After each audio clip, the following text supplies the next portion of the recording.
तुम्हारा YouTube channel innovate अध्ययन।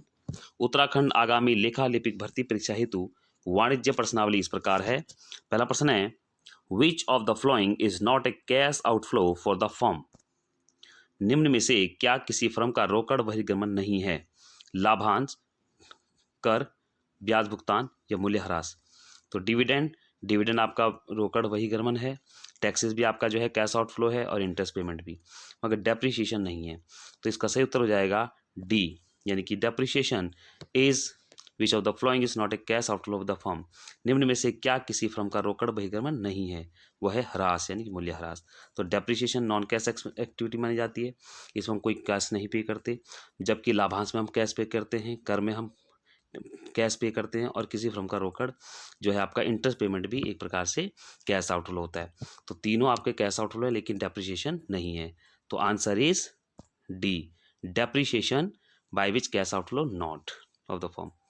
दूसरा प्रश्न है, एक सीक्वेंशियल कोड एक संबंधित प्रलेख को या तो अथवा में सहायता प्रदान करता है। Is subsequential code helps either in or a relevant document, identification of codes and trace, identifying and trace codes, या to search missing code and trace, या identification of missing codes and trace। तो इसका सही उत्तर है D, identification of missing codes and trace। तो इस प्रकार से सीक्वेंशियल कोड हेल्प्स करता है, या तो वो करेगा आइडेंटिफिकेशन ऑफ मिसिंग कोड्स और ट्रेस करेगा रेलिवेंट डॉक्यूमेंट। तो सही उत्तर हो जाएगा डी। अगला प्रश्न है, to change current date from gateway of Tally press the key. Tally के गेटवे से चालू तिथि बदलने के लिए कौन सी की दबाइए? F1, F2, F5 या F9। तो इसका सही उत्तर है F2। तो गेटवे से, टैली के गेटवे से चालू तिथि बदलने के लिए हमारी है F2। सही आंसर बी। अगला प्रश्न है,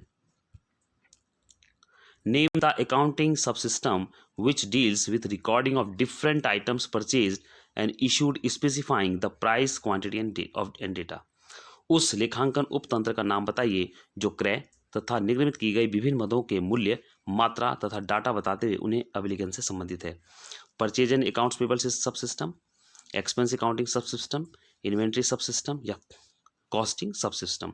तो इसका सही उत्तर है सी, इन्वेंट्री सब सिस्टम। अगला प्रश्न है, the shortcut key use to select company in Tally is. Tally में कंपनी को चुनने के लिए उपयोग की जाने वाली शॉर्टकट की क्या है? F1, F4, Alt F1 या Alt प्लस F46। तो इस प्रकार से इसका सही उत्तर हो जाएगा F1, आंसर फर्स्ट। तो टैली में कंपनी को चुनने के लिए उपयोग की शॉर्टकट की है F1, फंक्शन फर्स्ट की। अगला प्रश्न है, party account in tally can be created through. Tally में लेखा अंश तैयार किया जा सकता है ग्रुप क्रिएशन विंडो द्वारा, लेजर क्रिएशन विंडो द्वारा, इन्वेंट्री क्रिएशन विंडो द्वारा या नन ऑफ दीज। तो देखिए, ग्रुप क्रिएशन विंडो नहीं होता है, इन्वेंट्री क्रिएशन विंडो नहीं होता है, इसका उत्तर है लेजर क्रिएशन विंडो के माध्यम से। तो answer is B, ledger creation window. अगला प्रश्न है, एक कार्य को संपन्न करने के लिए एक तार्किक क्रिया है is a logical action to perform a task. Data, hardware, तंत्र या प्रक्रिया, यानी कि data, hardware, system and procedure. तो इसका सही उत्तर है प्रोसीजर। तो procedure is a logical action to perform a task. एक प्रोसेस होती है प्रोसीजर के थ्रू, तो प्रोसीजर के थ्रू एक लॉजिकल एक्शन होता है जो टास्क को परफॉर्म करने के लिए जरूरी है। Answer is D. अगला प्रश्न है, while exporting ledger from Tally to web page. Tally से वेब पेज में लेजर को एक्सपोर्ट करने के लिए हम प्रयोग करते हैं ASCII format, XML format, SDF format या HTML फॉर्मेट। तो इसका सही उत्तर है D, hyper text markup language format. तो सही उत्तर है डी, HTML फॉर्मेट। अगला प्रश्न है, एक्सेस डाटा आधार से एक उत्तम स्वरूप छपाई योग्य डेटा प्राप्त करने के लिए हम प्रयोग करते हैं to expect a well formatted printable data from Access database we use. तालिका यानी टेबल, फॉर्म यानी फॉर्म, प्रतिवेदन यानी रिपोर्ट या क्वेरी। तो इसका सही उत्तर है रिपोर्ट यानी प्रतिवेदन। तो एक्सेस डाटा आधार से एक उत्तम स्वरूप छपाई योग्य डेटा प्राप्त करने के लिए हम प्रतिवेदन प्रयोग करते हैं। अगला प्रश्न है, increase in bank overdraft is bank अधिवर्ष में वृद्धि है, संचालन क्रिया, निवेश क्रिया, वित्तीय क्रिया या इनमें से कोई नहीं। अब देखिए बैंक ओवरड्राफ्ट क्या है। वैसे तो बैंक ओवरड्राफ्ट आपका नॉर्मल करंट लायबिलिटी होता है, लेकिन जहाँ तक कैश फ्लो स्टेटमेंट की बात है, कैश फ्लो स्टेटमेंट में इसको फाइनेंसिंग एक्टिविटी माना जाता है और फाइनेंसिंग एक्टिविटीज़ का आंसर हो जाएगा सी। और बैंक ओवरड्राफ्ट अगर मान लीजिए आपका डिक्रीज हो रहा है तो इसका मतलब आपने पेमेंट किया तो ये ब्रैकेट में जाएगा, यानी कि नेगेटिव कैश आउटफ्लो हो जाएगा, और अगर ये इंक्रीज होता है तो ये प्लस हो जाता है इसमें। ठीक है, फाइनेंसिंग एक्टिविटी, तो आंसर इज सी। तो bank overdraft is financing activity. अगला प्रश्न है entrance fees unless otherwise stated treated as, यदि इस प्रकार कुछ न दिया गया हो, यदि स्पष्ट कुछ ना दिया हो तो प्रवेश शुल्क को माना जाता है। अब देखिए एनपीओ का सवाल आ गया, नॉन प्रॉफिट ऑर्गेनाइजेशन, तो एंट्रेंस फीस के बारे में कुछ ना कहा गया तो क्या रिवेन्यू रिसिप्ट है, कैपिटल रिसिप्ट है, या एक्सपेंसेस है, या नन ऑफ दीज है। तो देखिए अगर कुछ ना कहा जाओ तो इसको माना जाता है रिवेन्यू रिसिप्ट माना जाता है। हाँ, अगर बोला गया कि कैपिटलाइज करिए इसको तब हम उसको पूंजीगत में मान सकते हैं, पूंजीगत प्राप्ति। लेकिन इस प्रकार से एंट्रेंस फीस आपकी एक एनपीओ जो नॉन प्रॉफिट ऑर्गेनाइजेशन है, स्कूल, हॉस्पिटल और आपकी संस्थाएं जो ये स्पोर्ट्स क्लब वगैरह हैं, तो उनके लिए ये आयगत प्राप्ति मानी जाएगी। अगला प्रश्न है while calculating cash flow from operating activity which will be added.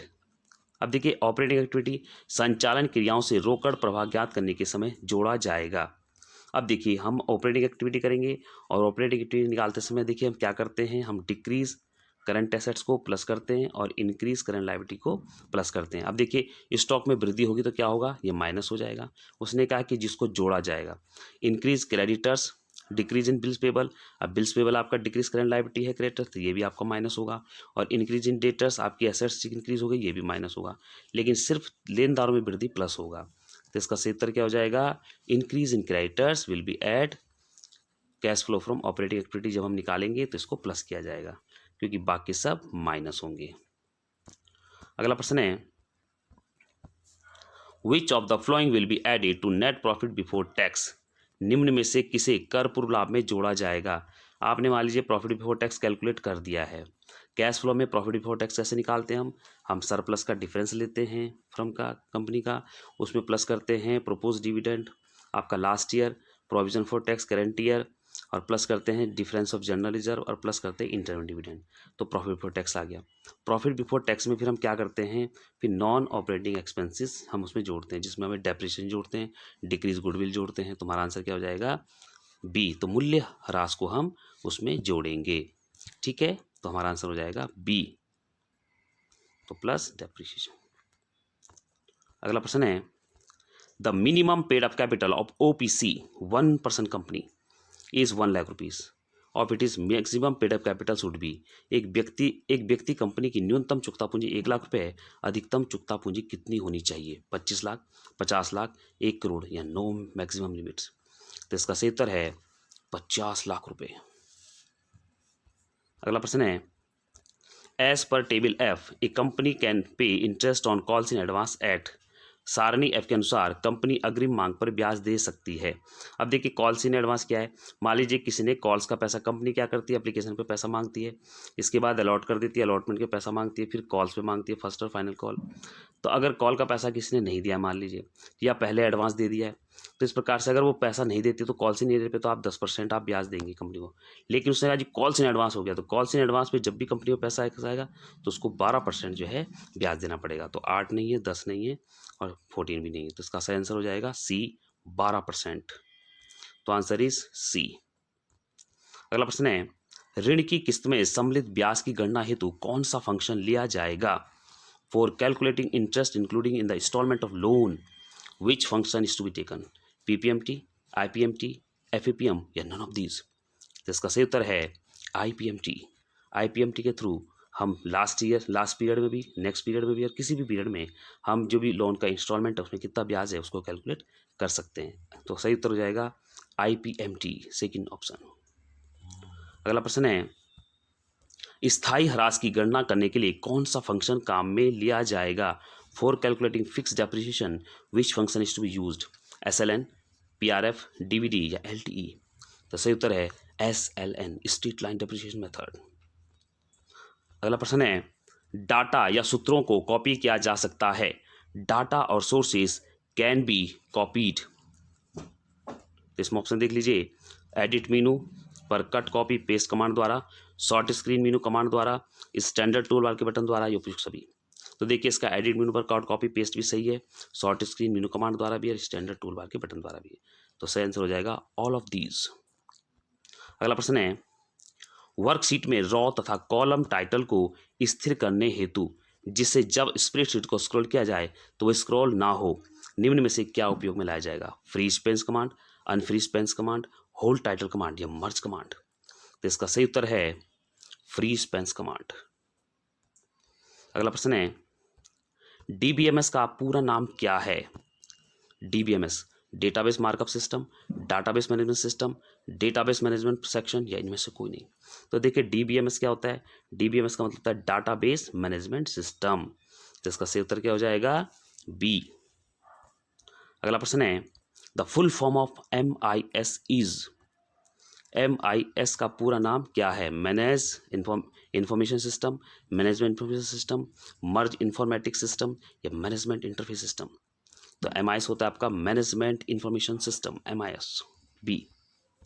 अगला प्रश्न है कंप्यूटरीकृत रेखांकन की सॉफ्टवेयर के संगठक हैं। Components of computerise account system software is sales, purchase, ledger, or all of the above. तो इसका सही उत्तर है लेजर यानी खाता बही। अगला प्रश्न है ऋण पत्रों के शोधन पर प्रीमियम है। Premium on redemption of debenture is a personal account, real account, nominal account, या सस्पेंस अकाउंट। तो देखिए प्रीमियम आपने रिडम्पशन करना है डिवेंचर्स पे तो वो माना जाता है पर्सनल अकाउंट, क्योंकि आपकी लायबिलिटी है, आपने पे करना है। तो सही उत्तर है पर्सनल अकाउंट, आंसर ए। अगला प्रश्न है यदि कंपनी टेबल F को अपनाती है तो अदत्त याचना पर कंपनी ब्याज वसूल कर सकती है। If A company adopt table F how much interest can be charge on A call in arrear. अब देखिए कॉल इन एरियर पे कितना है? 12%। 12% तो कॉल इन एडवांस पे देना पड़ता है कंपनी को। 15% भी नहीं है, 5 भी नहीं, तो इसका आंसर हो जाएगा 10। तो कॉल इन एरियर पर कॉल इन एरियर होता है जिसमें कोई भी शेयर होल्डर कॉल्स का पैसा नहीं देता है, सिर्फ एप्लीकेशन का दे दिया और अलॉटमेंट का दे दिया।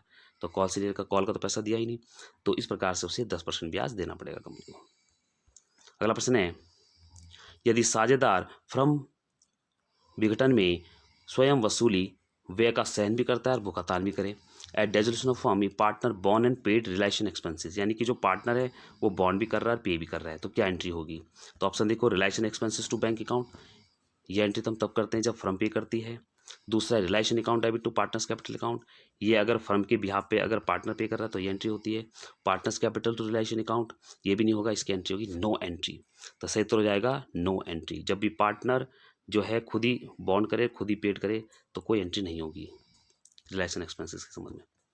अगला प्रश्न है माल दान में देने की प्रवृत्ति किस पुस्तक में लिखी जाएगी? In which book goods distributed donation to be recorded.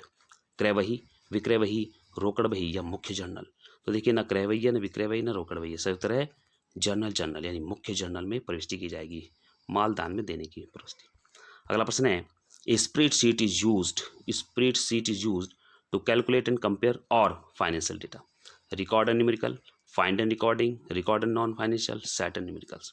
तो देखिए यूज टू रिकॉर्ड, तो यहाँ पर आ जाएगा रिकॉर्ड, यहाँ आ जाएगा कंपेयर न्यूमेरिकल डेटा। तो हमारा उत्तर हो जाएगा फर्स्ट रिकॉर्ड एंड न्यूमेरिकल। तो spreads is use to record and calculate, compare and और न्यूमेरिकल फाइनेंशियल डेटा। अगला प्रश्न है in computerise accounting system a transaction consist of how many forms of data element. Computerise accounting system में transaction consist of how many forms of data element, कितने data element होते हैं? Name account and amount 2 होते हैं, name of account, amount and transaction date 3 होते हैं, name of account, accounting code, date of transaction and amount 4 होते हैं, या ओनली नेम ऑफ अकाउंट होता है? तो देखो इसका आंसर है सी, नेम ऑफ अकाउंट भी होगा, अकाउंटिंग आपका कोड भी होगा, डेट ऑफ ट्रांजेक्शन भी होगा, अमाउंट भी होगी। तो सही उत्तर हो जाएगा सी। अगला प्रश्न है accounting information system is a system to record transaction, system to control the activity of organization, uses to collect, store, manage, process and retrieve and report of the financial data, या none of the above। तो इसका सही उत्तर है C, uses to collect, store, manage, process, retrieve and report its financial data। yes। अगला प्रश्न है the users of accounting information system can be लेखा सूचना प्रणाली के उपयोगकर्ता हो सकते हैं accountants, कंसल्टेंट्स, बिजनेस एनालिस्ट, या ऑल ऑफ द अबव। तो लेखापाल भी है, सहायकार भी है, व्यवसाय विश्लेषक भी है, उपयुक्त सभी। तो आंसर हो जाएगा ऑल ऑफ द अबव। अगला प्रश्न है types of accounting software are. लेखांकन सॉफ्टवेयर के प्रकार हैं रेडीमेड सॉफ्टवेयर यानी बन बनाए लेखांकन सॉफ्टवेयर, कस्टमाइज सॉफ्टवेयर यानी व्यवस्थित लेखांकन सॉफ्टवेयर, या टेलर मेड सॉफ्टवेयर यानी टेलर मेड लेखांकन सॉफ्टवेयर, या ऑल ऑफ द अबव। तो इसका सही उत्तर है ऑल ऑफ द अबव। तो रेडीमेड सॉफ्टवेयर होते हैं जो बन बनाए मिलते हैं, जैसे एक टैली पैकेज हो गया आपका, ठीक है, ग्राफिक वगैरह सॉफ्टवेयर हो गए, वीडियोज़ वगैरह हो गई, तो इस प्रकार से वो रेडीमेड होते हैं। कस्टमाइज होते हैं जो एक संस्था यूज़ करती है, दूसरा नहीं कर सकती, तो इसका उत्तर हो जाएगा ऑल ऑफ द अबव। अगला प्रश्न है किसी अन्य ठहराव के अभाव में साझेदार अपने ऋण पर ब्याज पाने का अधिकारी होते हैं 6% वार्षिक साधारण ब्याज की दर से, 6% साधारण ब्याज की दर से, 12% साधारण ब्याज की दर से, या 6% वार्षिक चक्रवृद्धि ब्याज की दर से। तो इसका सही उत्तर है पहला 6% वार्षिक साधारण ब्याज, पर एनम होगा और सिंपल इंटरेस्ट होगा 6%। अगला प्रश्न है निम्नलिखित में से क्या सही नहीं है? Which of the following is not correct? Note प्रत्येक समायोजन का लेखा दो स्थान पर होना चाहिए। बिल्कुल सही है कि जो भी एडजस्टमेंट होगी दो जगह जाती है। जैसे मान लीजिए क्लोजिंग स्टॉक है तो वो ट्रेडिंग के क्रेडिट में जाएगा और साथ साथ वो बैलेंस शीट में भी एसेट्स में जाता है। फिर दूसरा है कि अंतिम रहतिया समायोजन व्यापार खाते तथा आर्थिक चित्र में दिखाया जाना चाहिए। बिल्कुल सही है, ये भी सही है। तीसरा तलपट में दिया गया अंतिम स्टॉक सिर्फ व्यापार खाते में दिखाया जाता है। बिल्कुल गलत है, क्योंकि तलपट में दिखाया गया जो है वो व्यापार खाते में जाए बल्कि बैलेंस शीट में दिखाया जाता है। और चौथा ऑप्शन है तलपट में दिया गया अंतिम स्टॉक आर्थिक चिट्ठी में दिखाया जाता है। तो इसका पहला उत्तर भी सही है, दूसरा भी और चौथा भी, लेकिन इसमें तीसरा गलत है। तो उसने पूछा है कौन सा सही नहीं है, तुम्हारा आंसर हो जाएगा सी, तलपट में दिया गया अंतिम स्टॉक सिर्फ व्यापार खाते में दिखाया जाता है, ये सही नहीं है, not correct. Answer is C. अगला प्रश्न है तलपट में दिया गया पूर्वदत्त व्यय एवं उपार्जित ब्याज दिखाया जाता है prepaid expenses and accrued interest given in trial balance shown in व्यापार खाता, लाभानी खाता, आर्थिक चिट्ठा, इनमें से कोई नहीं। तो जब भी पूर्वदत्त व्यय और उपार्जित ब्याज दिखाया जाता है तो ये आपकी एसेट्स हैं, तो ये हमें दिखाया जाएगा आर्थिक चिट्ठे में संपत्ति पर। ठीक है, इसके बाद अगला प्रश्न है पिछले वर्ष के अंतिम रहतिया का मूल्यांकन 50,000 रुपये से अधिक किया गया, इससे क्या प्रभाव पड़ेगा? Closing stock was over valued bye 50,000 last year, what will be affected?